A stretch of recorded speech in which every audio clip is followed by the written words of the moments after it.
the abject terrorism behind which France stands, committing vile crimes in the ASS.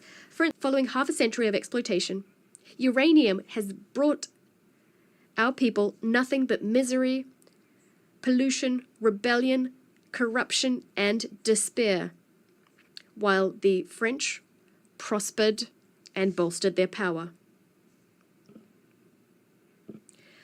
All of our aquifers are contaminated. It's unacceptable.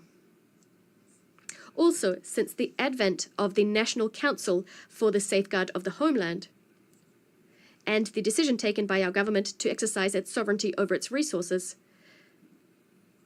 the French government, dismayed, has tried to drag us into endless legal proceedings before it will stop exploiting and selling our minerals. Ladies and gentlemen, I would like to be clear that rather than breaking our spirit, the struggles we've had to face have only strengthened our determination to fight to the end, to vanquish the terrorists and their sponsors.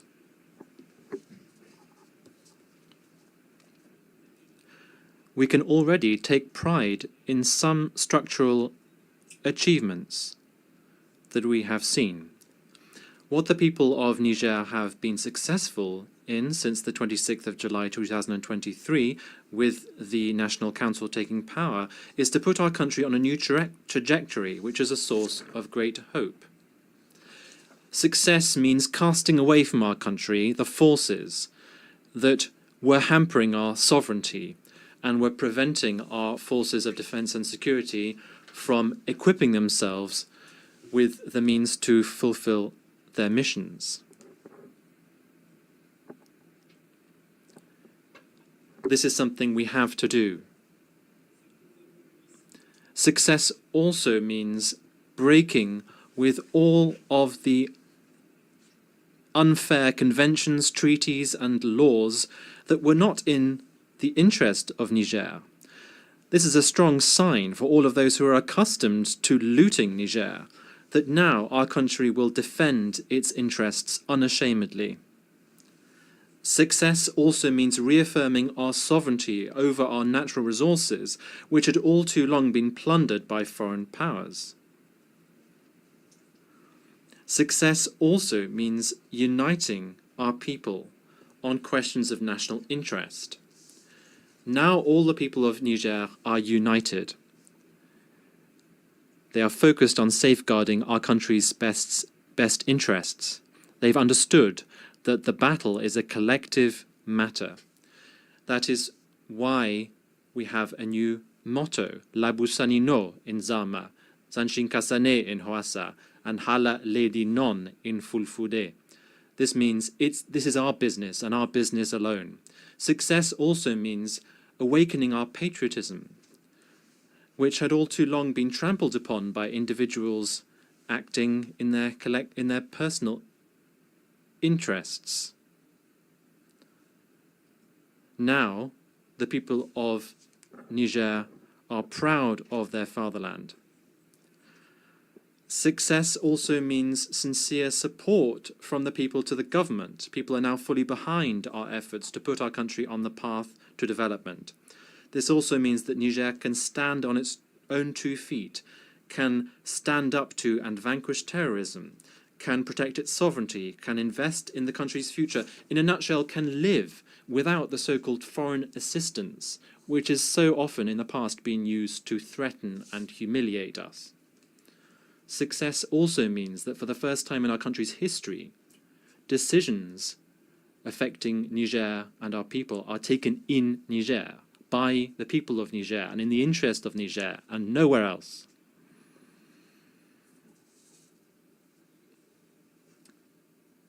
That is what has allowed us, in spite of the difficult circumstances that we're all aware of, to take social measures, which are both robust and symbolic, which include lowering the price of petrol and gasoline, reducing the costs of some medical and surgical services, reducing school fees, and making sure that basic goods are affordable.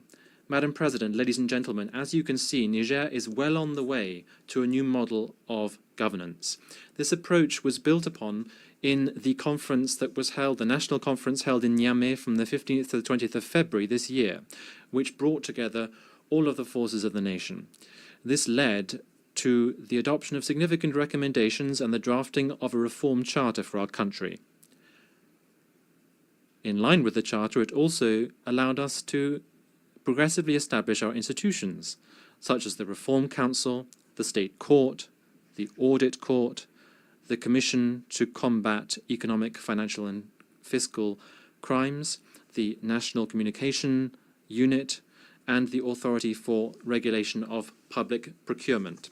Next, in the diplomatic domain, Niger has not just enlarged its diplomatic relations with many countries and redefined consular positions, but has also redefined the framework of cooperation with its partners. This is now based on the absolute respect for our sovereignty, our strategic choices, and the legitimate aspirations of our people. Niger is therefore not isolated, far from it. We're also committed to a vast agricultural program to ensure food self-sufficiency for our hard-working people, by ensuring that we fully use the thousands of hectares of arable land through large-scale irrigation. The head of state has asked for this to be a reality, and now the results that we've achieved are encouraging. 1 year since we've implemented these measures. For the first time in our recent history, the country has not been through a lean period, the period during which generally we had to request support from the international community. Our ambition is for Niger to have food sovereignty. Inshallah, we will no longer need to ask for support to feed our people.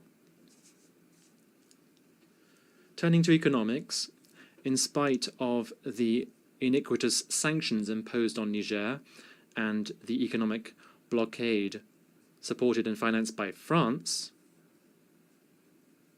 who are trying to hamper our country, we have courageously kept going with our macroeconomic reforms, and this has led in particular to our taming inflation to minus 0.1% at the end of August of this year. And now we plan to see economic growth of some 7% looking in the period 2025-28. In addition, our budget deficit, which was 5.4% of GDP in 2023, will, we hope, be contained to 3% by the end of this year. And significant efforts have been made to improve our debt profile. Madam President, ladies and gentlemen, now when it comes to the issue of human rights, Niger reaffirms its commitment to the international legal instruments to which it is a party. Nevertheless, we condemn the selective approach used in implementing human rights principles by some countries whose only aim is to harm our state's image. I would also like to clearly say that Niger and all of the Confederation of Sahel states, profoundly committed to respecting human dignity and the flourishing of our people, will not take any human rights lectures from any kind of body.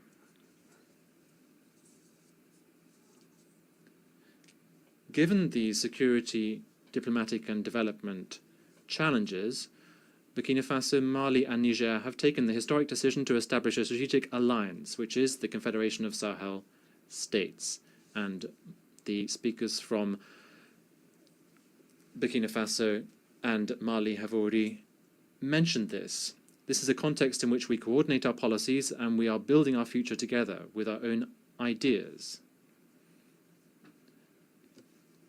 to ensure that our diplomacy, which works perfectly well, can lead to specific outcomes so that we can meet the aspirations and needs of our peoples. This forum allows us to coordinate policy and to build our future with our own ideas and our own means, based on ancestral values, in a forum which we hope will soon be rid of all forms of threats. Pour conclure mon propos. In conclusion, I would like to say that Niger is, as a result of its history and geography, facing many challenges. We have to acknowledge that, such as the effects of climate change, droughts, followed by floods, which are making life for our farmers even harder. Many of our young people are still in need, and we're also facing up to the fact that a lot of our wealth has previously been exploited by foreign powers shamelessly. We also have the scourge of terrorism financed by Western powers as a result of one-sided agreements. Terrorism has been plunging our towns into sorrow, and people have been deprived of their needs. However, Niger, together with the other two countries of the Confederation, are currently enjoying a renaissance, and we are currently on the road to recovery through the leadership of our three heads of state and our determination to take our destiny into our own hand. The recovery in Niger is not a break with the international community. It rather just reaffirms our sovereignty, our dignity, and our inalienable right to choose our partnerships for the well-being of our children. Our absolute priority, therefore, remains security, the fight against terrorism that we are engaged in. We are doing it ourselves, for our region, and also for the stability of the entire world, because we understand that we have to be self-sufficient. We can't rely on the UN, this powerless UN, which is hampered by the veto of Western powers. The UN has to be reformed. Niger's recovery also means economic progress through the responsible use of our immense varied natural resources. We have decided that these riches must benefit our people first and foremost. We are committed also to honest governance, and we invite international investors who wish to support us in this. It will be a win-win partnership. We also hold out our hand to all countries in the world who believe in a partnership based on mutual respect, justice, and solidarity.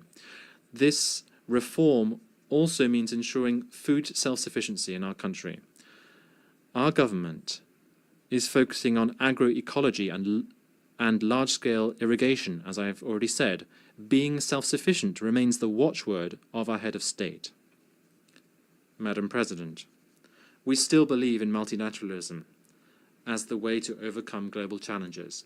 However, this must be reformed. It must be more inclusive, and it must be fairer.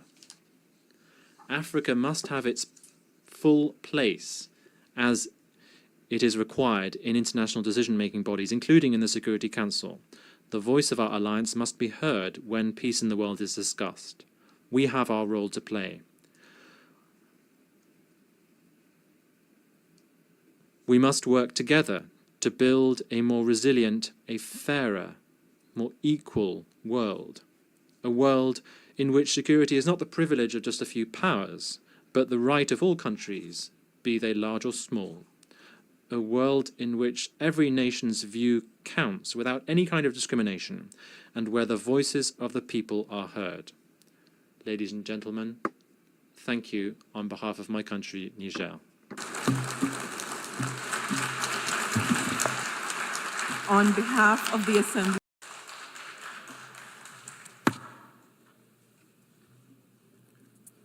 بسم الله الرحمن الرحيم وصلى الله على النبي الكريم. Excellence, Excellencies, heads of state and government, heads of delegation, Madam President, ladies and gentlemen, it is a great honor for me to deliver on behalf of the sovereign Nigerian people the greetings and the message of His Excellency Army General Abdurrahman Tiani, President of the Republic of Niger and Head of State. At the outset, Madam President, if I may, I'd like to extend to you our heartfelt congratulations on your election to preside over this 80th session of the United Nations General Assembly. Niger would like to assure you that you have our full support as you fulfill your mission. I also wish to applaud the commitment and leadership of your predecessor who steered the 79th session. Madam President, gentlemen, before getting to the heart of the matter, I would like to say that Niger supports the statement delivered on behalf of the Confederation of Sahel States from this very same rostrum by my brother and friend, His Excellency Abdoulaye Niger, Prime Minister of Mali, and this yesterday on the 26th of September 2025. He forcefully expressed the aspirations of our alliance and our people, with full respect for our sovereignty, the defense of our interests, and genuine cooperation with all countries enamored of peace and justice. Madam President, ladies and gentlemen, I would like to solemnly express the willingness of the sovereign people of Niger through their government, our willingness to maintain friendly, cooperative relations with all governments and peoples enamored of peace and justice, and this with respect for the values and principles set forth by the United Nations Charter, as well as our sovereignty and our interests. And how can it be otherwise when we know that throughout our history, the people of Niger and of the Sahel in general, drawing on their vast social and cultural diversity, always drew on their ancestral values to forge secular bonds and to harmoniously coexist amongst themselves and with their neighbors as well. Among the values which underpin our society, our unity, and our common aspirations, there are a number which stand out: inter-ethnic mixing, kinship with humor, respect for otherness, as well as religious tolerance and solidarity, not to mention peace. Throughout our history, we've strengthened mixing between the Hausa, Zama, Pils, Tuareg, Kanuri, Gumanche, Tubu, Arab, and Buduma people. This mixing meant that we established blood ties and indestructible alliances amongst the people of Niger. Madam President, ladies and gentlemen, as you can clearly see, the Nigerian people, the people of the Sahel, have a long-standing tradition of living together in diversity, solidarity, peace, and cohesion.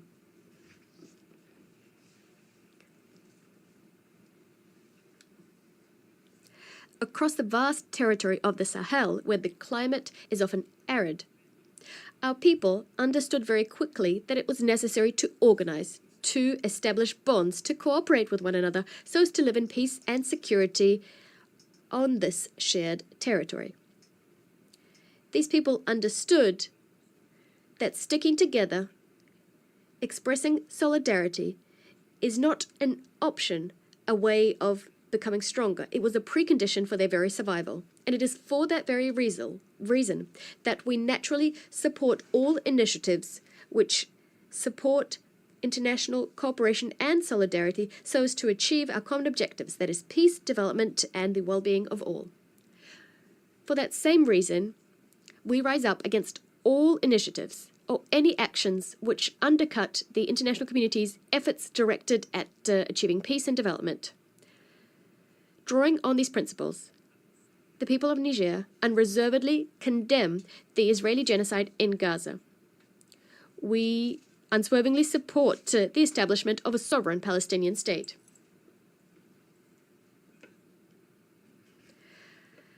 Much like Niger firmly condemns the Israeli aggression against Iran and Qatar, we also rise up against the trivialization of violence in the DRC, in Sudan, and in the Sahel, while the international community looks on indifferent.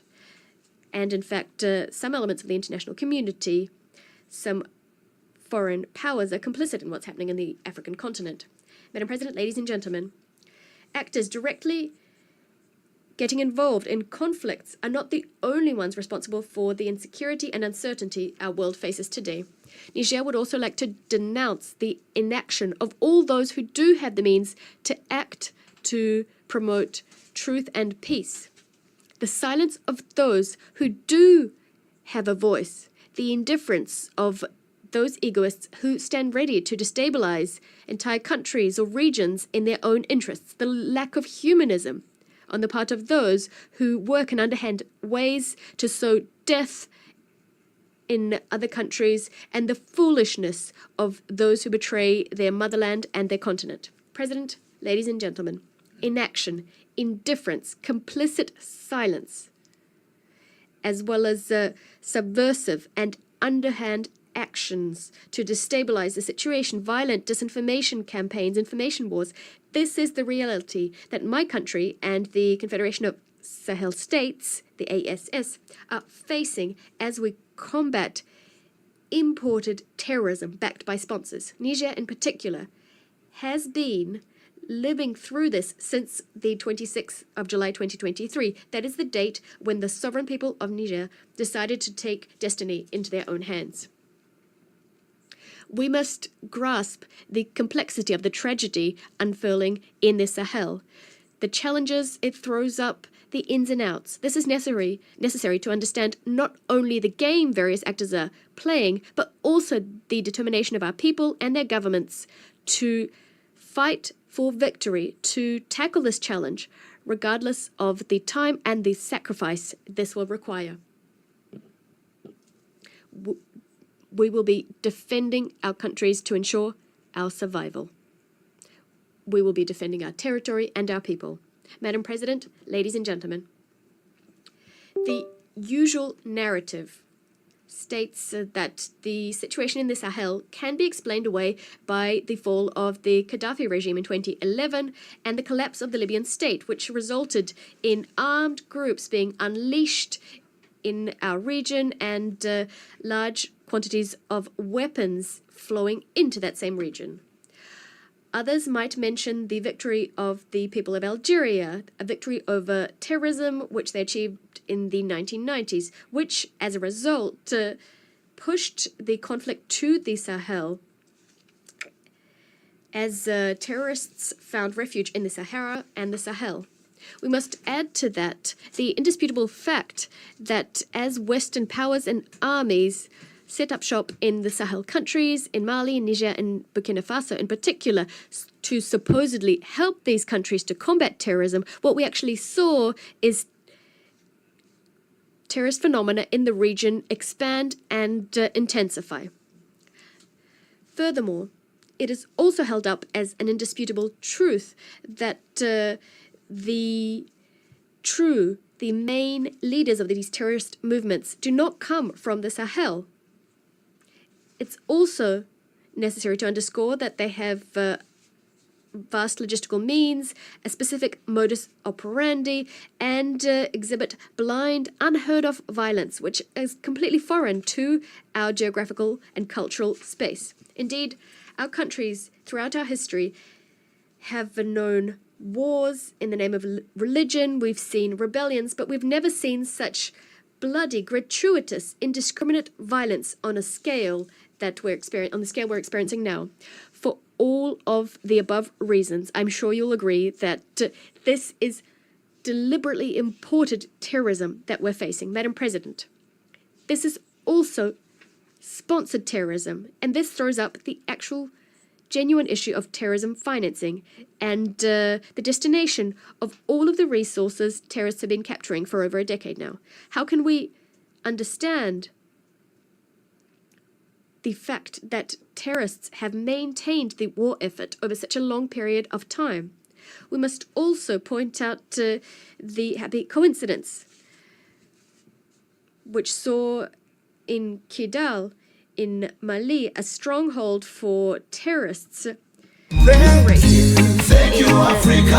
third trimester of 2020. Mama Africa. Oh, yeah. You make Africa great. Thank you, Africa. Thank you, Africa. Mali and Burkina Faso regularly informed international public opinion of the evidence we've collected evidence of the involvement of a number of foreign powers in the destabilization of the alliance of Sahel states and of the support they're providing to terrorists. Madam President, ladies and gentlemen, speaking from this rostrum, I'd like to condemn the self-avowed support of France to terrorism in Sahel and in particular in Niger. Indeed, since French troops were cast out from Niger in 2023, as announced, the government of France has established a subversive, underhand plan to destabilize my country.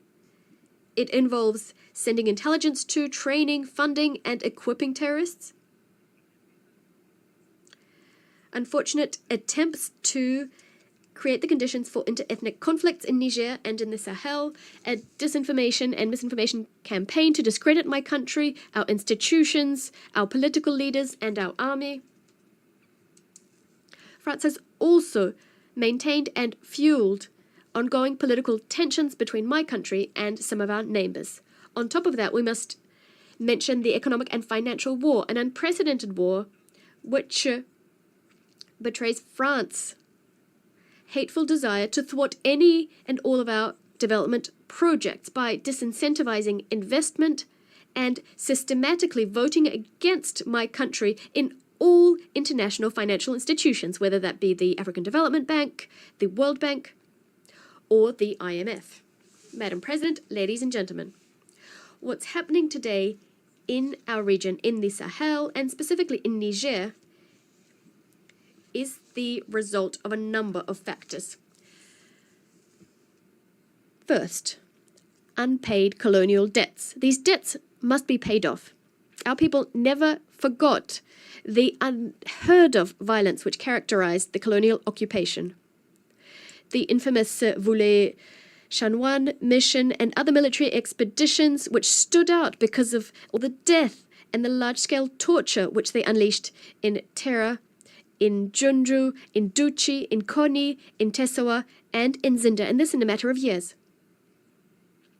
In Zinda, as you know, there were even executions. Madam President, ladies and gentlemen, speaking from this august rostrum, my country, Niger, entreats the world's conscience to point out this hostile force which has, since the 19th century, never laid down its arms, and which continues to wage total war against my country. Here is evidence of this. In November 2021, in Terra, young demonstrators were assassinated by the French army.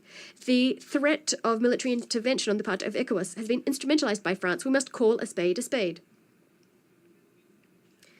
The abject terrorism behind which France stands, committing vile crimes in the ASS. For instance, those committed in Fambita on the 21st of March 2025. 44 Muslims were executed in cold blood while they were at Friday prayers. This rostrum also gives me an opportunity to pay a tribute and to think about all of the civilians and the soldiers who gave their lives shot down by the enemy. These crimes remind us of those committed by France in Niger, and this ever since 1899. Crimes which remain an open wound on our collective memory. In the name of human rights, I recall the innocent victims of the Central African Mission. I recall cities and villages which were pillaged and set on fire. I recall the carnage in Junju and Lugu. I recall martyr cities, Korenkalgo, where the population was entirely exterminated. In Beni Nkoni, where over 7,000 people were thrown into mass graves. I'm recalling pregnant women eviscerated, their fetuses left for the vultures to claim. I speak on behalf of raped women and hanged little girls. I speak on behalf of men shot dead and members of the resistance decapitated. On behalf of my country, Niger, I solemnly demand that France shoulders its duty of remembrance, to shoulder its duty of remembrance and to recognize its crimes. To recognize its crimes.